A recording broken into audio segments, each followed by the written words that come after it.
terdakwa Kuatmaruf dan Ricky Rizal dituntut hukuman penjara 8 tahun dalam kasus dugaan pembunuhan berencana terhadap Brigadir Yosua Huta Barat. Kuatmaruf juga dinilai jaksa mengetahui perselingkuhan Putri Chandrawati dan Brigadir Yosua. Hal itu yang kemudian dianggap memicu kematian Yosua. Sidang tuntutan terhadap terdakwa Kuatmaruf dalam kasus dugaan pembunuhan berencana terhadap Brigadir Yosua Huta Barat digelar di Pengadilan Negeri Jakarta Selatan Senin pagi. Jaksa menuntut Kuatmaruf dihukum 8 tahun penjara. Tuntutan ini didasari sejumlah hal. Di antaranya Kuatmaruf dianggap kerap berbelit-belit dalam memberikan keterangan di persidangan. Jaksa juga menilai Kuatmaruf sempat berbohong saat mengaku tidak terlibat dalam aksi penembakan Yosua. Padahal Kuatmaruf mengetahui skenario Verdi Sambo. Selain itu, Kuatmaruf dinilai jaksa mengetahui perselingkuhan Putri Chandrawati dan Brigadir Yosua. Hal inilah yang kemudian dianggap memicu kematian Yosua. Bahwa terdakwa Kuatmaruf terindikasi berbohong saat terdakwa Kuatmaruf menjawab bahwa terdakwa Kuatmaruf tidak melihat saksi Verdi Sambo menembak korban Nofriansyah Yosua Huta Barat.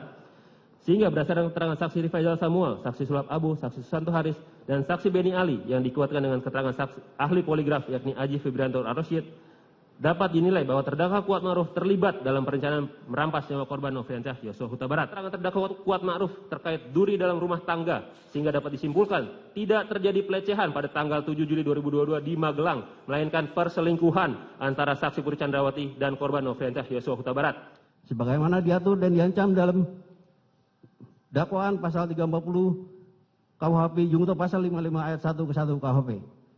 Menjatuhkan pidana terhadap terdakwa Kuatmaruf dengan pidana penjara selama 8 tahun. Merespons tuntutan jaksa, kuasa hukum Kuatmaruf merasa kecewa.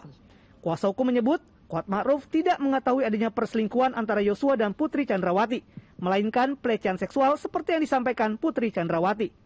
Kecewa dengan tuntutan seberat itu, dengan kapasitas kuat yang dalam beberapa hal di persidangan ini tidak tahu menahu peristiwa ini.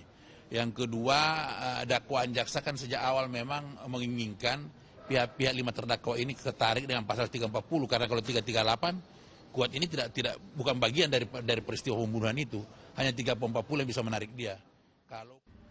Senin sore, giliran Ricky Rizal yang menjalani sidang tuntutan. Jaksa menuntut Ricky Rizal hukuman 8 tahun penjara. Jaksa menilai terdakwa Ricky Rizal tidak kooperatif selama menjalani persidangan. Ricky juga dinilai turut terlibat dalam pembunuhan Yosua. Terdakwa Ricky Rizal Wibowo berposisi sebagai driver, korban Nofriansyah Yosua Huta Barat duduk di samping driver, saksi Putri Chandrawati duduk di bangku tengah, sedangkan di belakang ada saksi Richard Eliezer Pudihang Lumiu bersama dengan saksi Kuatmaruf, dan kemudian sebagai suatu kehendak bersama membawa korban Nofriansyah Yosua Huta Barat untuk dirampas nyawanya di rumah dinas Duren 3 nomor 46. Menjatuhkan pidana terhadap terdakwa Ricky Rizal Wibowo dengan pidana penjara selama 8 tahun dikurangi selama terdakwa menjalani tahanan sementara dengan perintah terdakwa tetap ditahan. Menanggapi tuntutan jaksa, kuasa hukum Ricky Rizal menyatakan kekecewaannya. Anggap mau 8 tahun kayak mau hukuman mati ke, ini ada ilusi. Kenapa saya bilang ilusi? Dari mana, sejak kapan terdakwa punya rencana, ikut rencana itu sejak dari Magelang? Kan ilusi. Padahal perbuatan saudara Ricky mengamankan senjata sudah didukung oleh lie detector. Bahwa dia jujur dalam rangka niat baik, jangan sampai terjadi hal-hal yang tidak menguntungkan atau terjadi kejadian yang tidak diharapkan. Sidang tuntutan akan kembali berlangsung pada Selasa dan Rabu pekan ini. Jaksa akan membacakan tuntutannya pada ketiga terdakwa lainnya, yakni Verdi Sambo, Putri Chandrawati, dan Richard Eliezer. Tim Liputan 6 SCTV melaporkan.